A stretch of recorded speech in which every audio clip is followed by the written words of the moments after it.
Changes to federal laws are set to see the cultivation of the drug cannabis legalised for medicinal purposes.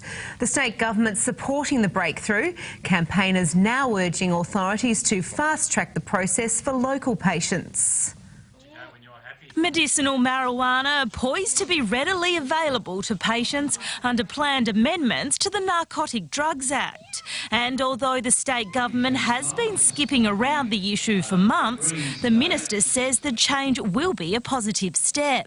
We need to tailor the federal legislation so that it covers the field adequately for the legitimate growing and cultivation of cannabis. Whilst we acknowledge the benefit therapeutically of medicinal cannabis, we do know that there are problems with the different alkaloids that are contained in the cannabis plant. Advocate Nicole Cowles is pleading with the Hodgman government to finally take a stand and accelerate the availability of quality supplies. We don't want to expose people who are looking for medical treatments to the risk of ice because they have no choice but to source their products from the black market.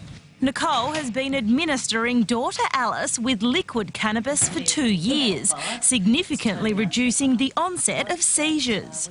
But the mum of two is questioning the government's motive behind the future changes. They've come up with a good long-term plan, but maybe it's more about making money and not about good quality products for patients. Together with a small group of local campaigners, she's started an organisation conducting their own scientific testing and want to unite with authorities to harness the full healing potential of the drug. We know cannabis works. We don't need to test whether it works or not. What we really need to test is how best to provide good quality medications for a specific patient need. The state opposition calling on the Hodgman government to take the lead from this point and pilot the growth of cannabis crops with local farmers. They need to urgently act on this now, get legislation to the Parliament in the next 2 weeks of Parliament so it can be passed by the end of this year and farmers can start growing here in Tasmania.